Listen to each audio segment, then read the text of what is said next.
একটা শতাব্দী, একটা পরিবার, আর মরুভূমির বালি থেকে জন্ম নেয়া এক বিশাল রাজ্য। আজকের দিনে আমরা যে আধুনিক সৌদি আরবকে চিনি, তার পেছনের নাটকীয় ইতিহাসটা আসলে কেমন? চলুন আজ সেই গল্পটাই একটু বিস্তারিতভাবে জানা যাক। গল্পটার শুরুটা কিন্তু একদম সিনেমার মতো।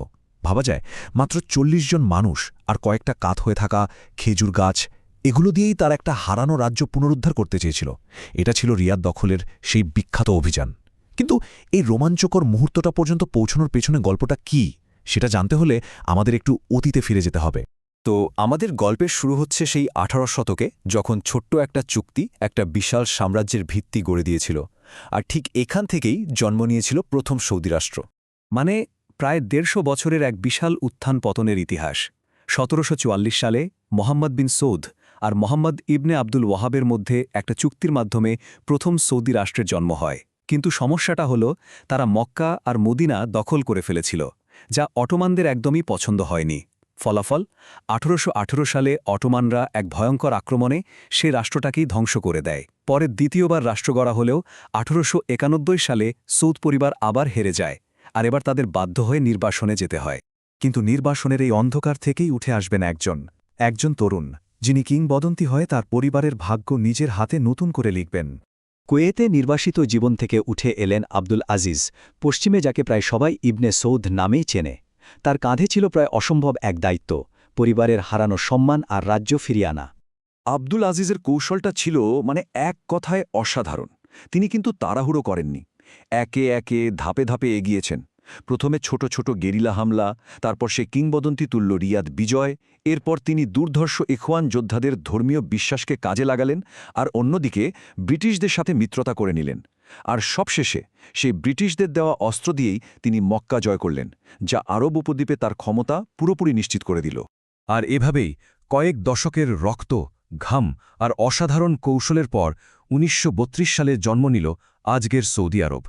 আব্দুল আজিজের সেই অসম্ভব স্বপ্নটা শেষ পর্যন্ত সত্যি হল। কিন্তু গল্প এখানেই শেষ না। এরপর মরুভূমির নিচ থেকে এমন কিছু একটা উঠে এলো, যা শুধু এই নতুন রাজ্যের ভাগ্যই নয়, বরং পুরো পৃথিবীর ইতিহাস আর অর্থনীতিকেই ওলটপালট করে দিতে যাচ্ছিল। হ্যাঁ, ঠিক ধরেছেন, তেল। মরুভূমির বালির নিচে লুকিয়ে থাকা এই কালো সোনা সৌদি পরিবারকে দেউলিয়া অবস্থা থেকে তুলে এমন এক অবস্থানে নিয়ে গেল, যা তারা হয়তো স্বপ্নেও ভাবেনি। রাতারাতি তারা বিশ্বের অন্যতম ধনী পরিবারে পরিণত হল। সংখ্যাটা একবার ভাবুন তো, ১৯৪৭ সালের মধ্যেই সৌদি আরব প্রতিদিন ৪ লক্ষ ব্যারেল তেল উৎপাদন করছিল, আর এটা তো কেবল শুরু ছিল। এই বিপুল সম্পদ রাজ্যটিকে অবিশ্বাস্য দ্রুতগতিতে আধুনিক করে তুলল। এই বিশাল তেলের ভাণ্ডার তোলার জন্য তৈরি হল আরামকো, দি আরেবিয়ান আমেরিকান অয়েল কোম্পানি। আর এর মাধ্যমেই আব্দুল আজিজ আমেরিকা আর ব্রিটেনের সাথে একটা যুগান্তকারী চুক্তি করে ফেলেন, তেলের বিনিময়ে নিরাপত্তা। এই সম্পর্কটা আজও বিশ্ব রাজনীতিতে অনেক বড় একটা ভূমিকা রাখে। আব্দুল আজিজ তো একটা রাজ্য গড়ে দিয়ে গেলেন, কিন্তু তারপর কে সামলাবে এই বিশাল সাম্রাজ্য?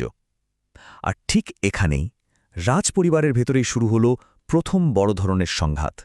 সিংহাসনে বসলেন আব্দুল আজিজের বড় ছেলে রাজা সৌদ, কিন্তু তার নরম স্বভাবকে অনেকেই দুর্বলতা হিসাবে দেখত।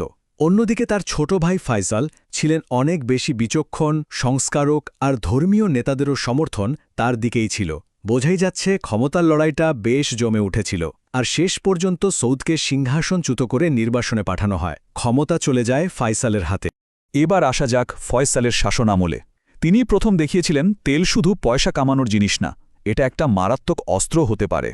বাদশাহ ফয়সাল একদিকে যেমন আধুনিক ছিলেন, দাসপ্রথা তুলে দিলেন, টেলিভিশন আনলেন, তেমনি অন্যদিকে কট্টর সমাজতন্ত্র বিরোধীও ছিলেন।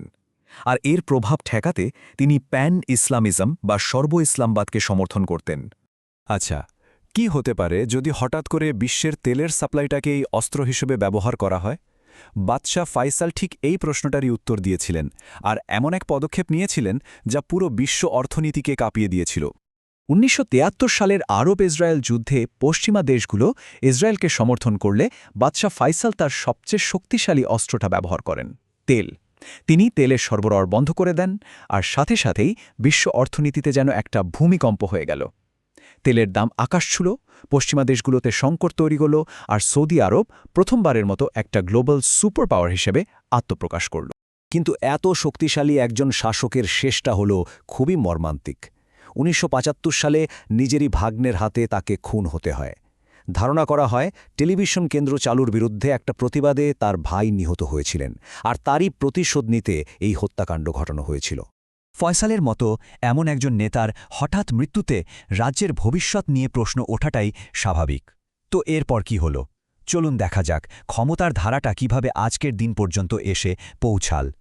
ফয়সালের মৃত্যুর পর তার ভাইরা বেশ ভালোভাবেই হাল ধরেছিলেন।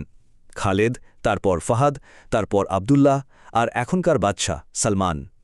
প্রতিষ্ঠাতার ছেলেদের হাত ধরেই রাজ্যটা ২১ শতকে পা রাখে। ভাবুন একবার, গল্পটা শুরু হয়েছিল মাত্র ৪০ জন মানুষকে দিয়ে। আব্দুল আজিজ একটা রাজ্য প্রতিষ্ঠা করেছিলেন, তার ছেলেরা সেটাকে একটা বিশ্বশক্তিতে পরিণত করেছেন। এখন সবচেয়ে বড় প্রশ্নটা হলো, ক্ষমতা যখন তার নাতিদের নতুন প্রজন্মের হাতে আসছে, তখন এই রাজ্যের ভবিষ্যৎ কোন দিকে যাবে? এর উত্তরটা হয়তো আমরা আমাদের সময়ে দেখতে পাব।